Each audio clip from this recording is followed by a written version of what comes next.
टिपू सुलतान, महानायक, खलनायक की राजकारणाचे साधन.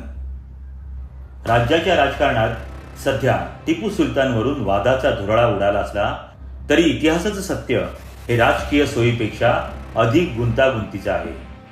शृंगेरी मठाचा पाठीराखा आणि मेलकोटचा मारेकरी अशा दोन्ही प्रतिमांचा अभ्यास केल्याशिवाय टिपूचं आकलन पूर्ण होऊ शकत नाही.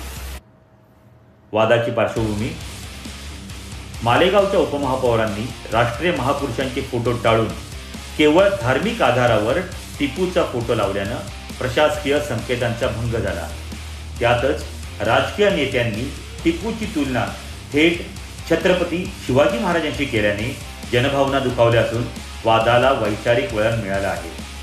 ऐतिहासिक वास्तव: योद्धा की विस्तारवादी?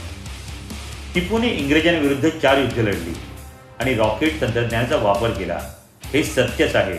मात्र त्याचे हे युद्ध भारतीय राष्ट्रवादासाठी नसून स्वतःचं राज्य वाचवण्यासाठी आणि इंग्रजांच्या वाढत्या वर्चस्वाला रोखण्यासाठी केलेले संघर्ष होते, असेच ऐतिहासिक संदर्भ सांगतात. मेलकोट हत्याकांड, धर्मांधतेचा काळा अध्याय. 1790च्या दशकात दिवाळीच्या दिवशी नरक चतुर्दशीला टिपूच्या सैन्याने मेलकोटमध्ये 1200 मांडियम अय्यंगार ब्राह्मणांची क्रूर हत्या केली, ज्याची नोंद ब्रिटिश गॅझेटियर्समध्ये आहे. आजही हा समुदाय शोक म्हणून दिवाळी साजरी करत नाही. कुर्ग आणि मलाबारमध्ये हिंदू ख्रिश्चनांचं केलेलं सक्तीचं धर्मांतर हे पुरावे नाकारता येत नाहीत. बंड मोडण्याच्या नावाखाली त्याने दाखवलेली धार्मिक कट्टरता ही मध्ययुगीन क्रूरतेचं उदाहरण आहे. नाण्याची दुसरी बाजू: शृंगेरी मठाला मदत. विरोधाभास असा की जेव्हा मराठा पेंढाऱ्यांनी शृंगेरी मठाची लूट केली तेव्हा टिपूनेच मठाला मदत केली आणि मूर्ती पुनर्स्थापनेसाठी अनुदान दिलं. इतिहासकारांच्या मते टिपूने ही उदारता केवळ श्रद्धेपोटी केली नव्हती. मराठ्यांनी केलेल्या चुकीचा फायदा घेऊन स्वतःची प्रतिमा रक्षणकर्ता म्हणून निर्माण करणं आणि राज्यातील हिंदू प्रजेचा विश्वास संपादन करणं हा त्यामागील राजकीय हेतू होता. मेलकोट हत्याकांडाचे डाग पुसण्यासाठी त्याने केलेलं हे राजकारण होतं. इतिहासावर भाष्य करताना नाण्याच्या दोन्ही बाजू पाहाव्याच लागतात, कारण ज्या नाण्याची एकच बाजू असते ते खोटं असतं, त्याची दखल घेतली जात नाही.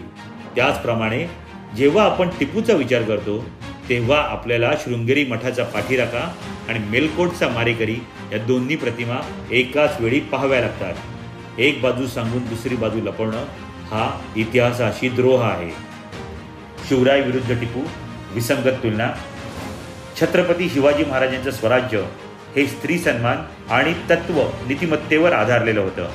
त्यांनी कधीही शत्रूच्या धर्माचा अनादर किंवा सक्तीने धर्मांतर केलं नाही. या उलट टिपूच्या मलबार कुर्गमधील मोहिमा धर्मांतराच्या डागाने माखलेल्या आहेत. ती इतिहासाची काळीपानं आहेत. त्यामुळे ही तुलना तात्विकदृष्ट्या, नैतिकदृष्ट्या, राजकीय आणि ऐतिहासिकदृष्ट्या पूर्णपणे चुकीची आहे. बँक आणि इतिहासाचं विकृतीकरण. आजचे राजकारणी व्होट बँकसाठी टिपूला एकतर पूर्ण दैवत्व देतात किंवा पूर्ण सैतान ठरवतात. वास्तव हेच आहे की टिपू हा एक गुंतागुंतीचा मध्ययुगीन शासक होता. त्याला महापुरुषांच्या पंक्तीत बसवण्यापेक्षा त्याच्यातील पराक्रम आणि क्रूरता या दोन्ही बाजूंचा तटस्थ अभ्यास करणं ही काळाची गरज आहे.